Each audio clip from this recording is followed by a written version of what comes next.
तो दोस्तों, कहानी शुरू होती है दुबई से। जब मैं दुबई उतरा, उस दिन बुधवार था और बाजार खुल चुका था। अगले दिन यानी गुरुवार मेरे पास ट्रेडिंग का इकलौता मौका था, क्योंकि शुक्रवार को गुड फ्राइडे की छुट्टी थी। लेकिन यहां एक गड़बड़ हो गई। मैंने टाइम जोन गड़बड़ा दिया। मुझे लगा कि दुबई में गुरुवार असल में शुक्रवार है, और इसी गलत फहमी में मैंने सोचा कि ट्रेड नहीं कर सकता, जबकि सच्चाई ये थी कि मैं बिल्कुल ट्रेड कर सकता था। एक छोटी गलती और पूरा हफ्ता बिगड़ गया। ऊपर से दुबई में तो बाजार भी देर से खुलता है, शाम 4:30 या 5:30 बजे के आसपास। और मैं कभी दोस्तों के साथ बाहर, कभी किसी इवेंट में, हर वक्त बिजी। एक पल तो सोचा, छोड़ो यार, छुट्टियां एंजॉय करनी चाहिए, और वही किया। लेकिन अब गियर शिफ्ट करने का वक्त है। आज का सेशन मेरे लिए काफी इंटरेस्टिंग है। सबसे पहली बात, हम लंदन सत्र के लो से एसएमटी डाइवर्जेंस बनाते दिख रहे हैं, और ये मेरे हाई टाइम फ्रेम बायस को पूरा सपोर्ट कर रहा है। बाजार ने नीचे आकर छोटे छोटे लो निकाले हैं। लो रेजिस्टेंस लिक्विडिटी साफ कर दी गई है।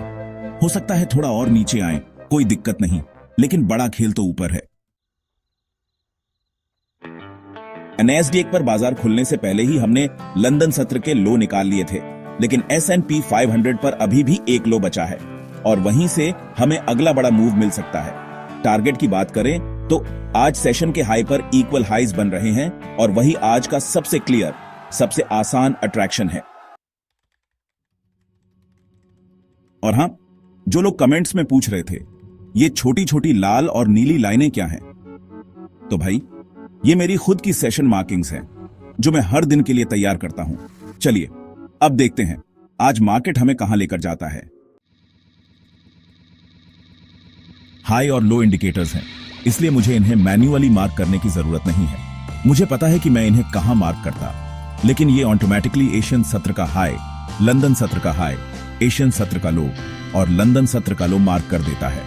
ये मेरी जिंदगी को बहुत आसान बना देता है, जब मुझे इन्हें मैन्युअली मार्क करने की जरूरत नहीं होती। मैंने उन सभी दूसरे कॉन्फ्लुएंस के लिए भी इंडिकेटर्स बनाए हैं जो मैं इस्तेमाल करता हूं। मैं इन्हें हमेशा चार्ट पर नहीं डालता, मतलब कभी कभी डालता हूं, खासकर जब मैं अकेले ट्रेड कर रहा होता हूं। लेकिन हां, अगर आप लोग इन्हें चाहें तो मैं डिस्क्रिप्शन में एक छोटा सा लिंक डाल दूंगा, क्योंकि मुझे पता है कि पिछले वीडियो में लोग इन्हें लेकर काफी उत्साहित थे।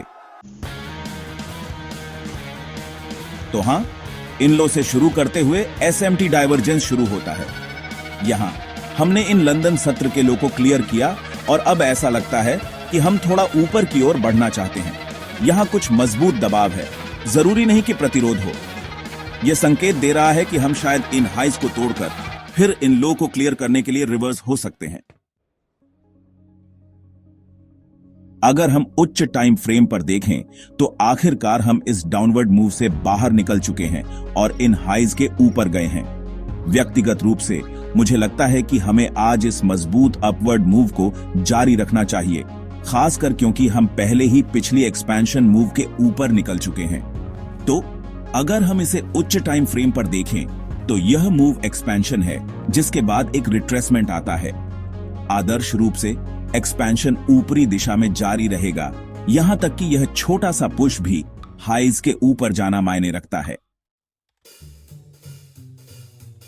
स्पष्ट रूप से हमें प्रॉफिट टेकिंग पर नजर रखनी होगी, लेकिन हमने इसे पहले ही इस लेख के साथ देखा है। घंटे के चार्ट पर हम देख सकते हैं कि हम नीचे आए, कुछ लो को क्लियर किया, और दोनों चार्ट पर एक अच्छा गैप है।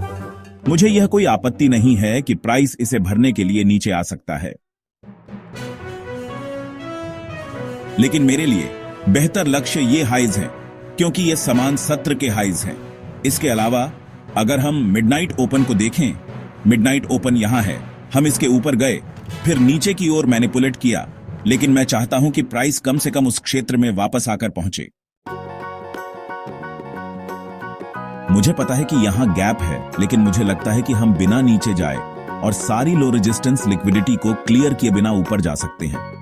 मुझे लगता है कि हमने इसका अच्छा हिस्सा पहले ही क्लियर कर लिया है।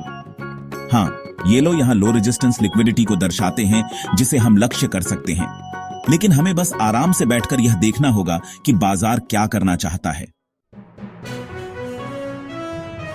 2 सेकंड दो, कॉफी आ रही है।